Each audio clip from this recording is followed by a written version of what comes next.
Hey, it's Spike from the Quireboys. You're watching MULATSCHAG, and it's the only TV you need. Ha. Spike, you're here in Vienna, and I've heard you did it again. A new drummer. I mean, it's like you need more drummers than Spinal Tap. 25 now since we started. So this is we've got Keith Boyce in today from used to be in the heavy metal kids. It's kind of seems like Spinal Tap had you as a role model. Well, exactly. You couldn't make it up, really, could you? You know what I mean? But you know. Well, Jason Bonham played, right? Jason Bonham, yeah, and Michael Lee, who unfortunately passed away, who played with Page and Plant. So Jason Bonham was in the Quireboys, and then Michael Lee replaced him the same day, and they were never very good friends. So the look on each other's faces when they were like, because he originally Jason Bonham didn't get the job with Page and Plant. We gave it to Michael Lee, so then he got the job in the Quireboys, and then Michael Lee went from Jimmy Page and Robert Plant to the Quireboys. It was all very confusing. Of course, you're here. We have to talk about a special lady, which was quite important for the career of the Quireboys. I mean, you've been. Yeah. How was it like working with her? I mean, everybody knows her from the Osbournes, but was she any different? Well, not really. She's very good at what she does. You know, she only managed Ozzy and us at the time, and I mean, she came in at a point where we'd been working for like 6-7 years. You know, going up and down the motorway, trying to, I mean, Phil Mogg actually from UFO got us our record deal. It wasn't Sharon. We'd already signed the deal when Sharon came, and then she renegotiated the deal. So she came in, you know, she wasn't there from, but obviously the work that she'd done and the connections that she had was amazing for the band. You know? Phil was the uncle of your bass player, right? Nigel, yeah. But Phil managed. We were just about to split up this is when we were kids, and we were just about to do our last ever rehearsal because we'd been playing for like 6-7 years at that point. And then he went, "Listen, don't finish yet." I'll never forget. He walked into the rehearsal room with 2 carrier bags full of beer. He says, "Don't finish yet." He says, "I've got you a gig with Guns N' Roses at Hammersmith Odeon."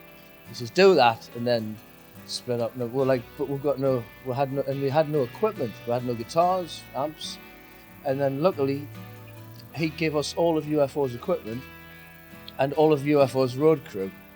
So when we played that night, we looked very impressive. You know, it was like everything came in. We had all this equipment, and I remember Duff saying to us, he was like, "Fuck, he's like, man, you've really got it together." Really, little did they know it was all UFO. So, and that was the turning point, really, you know. Speaking of Guns N' Roses, I mean, you got quite close with Axl. I mean, with Duff as well, of course. Well, we played with Guns N' Roses last year in Switzerland. So, oh yeah, and we're still all friends. Yeah. You know, Slash asked me to play on his solo album a long time ago. But unfortunately, I couldn't. I sang a few songs, but I couldn't finish. It was just at the time when I was having my son, so I couldn't really do it and stuff. But we've all remained friends and everything like that. Yeah. Well, it's like with you. You're one of, let's say, a few in the rock business that could really deal with Axl. You know. You know what? I always found him great. So it was like he got on very well with my dad when my dad was on tour with us and everything. And I was always. You know, he's just like another bloke. He's a very nice guy. I didn't see any of the trouble that everybody talks about. Yeah. But hey, it's our press. Everybody loves it, doesn't it? Beautiful curse. But there's one song that really stands out. It's Mother Mary. It's for all the good Catholic boys out there. Right. What is it about? I've heard it's about Guy's grandmother or something. No, I wrote it. But, you know, I was brought up a Catholic.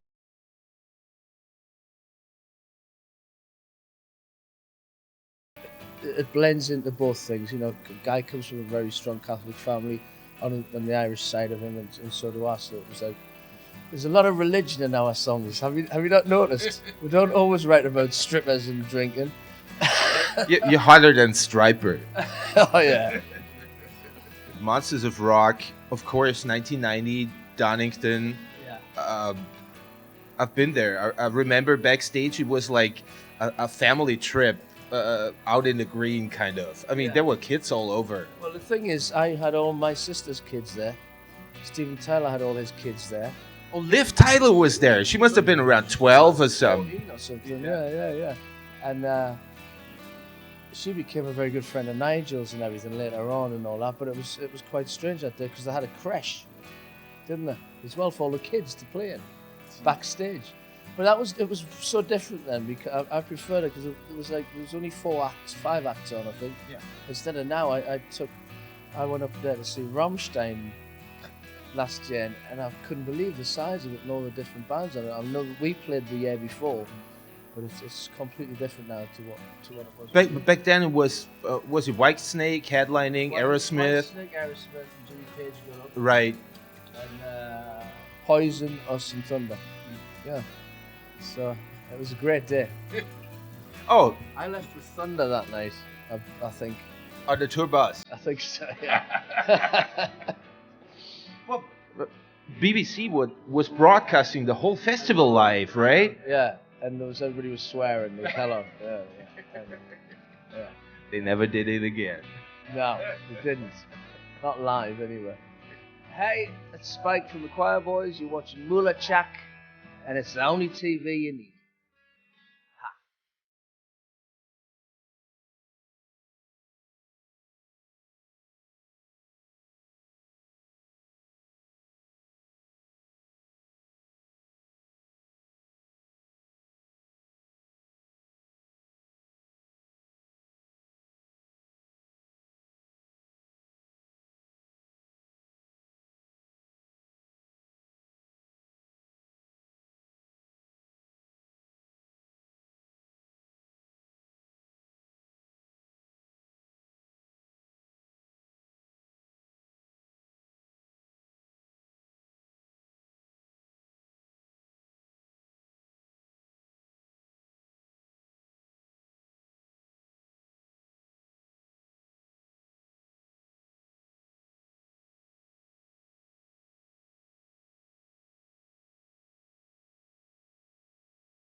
MULATSCHAG!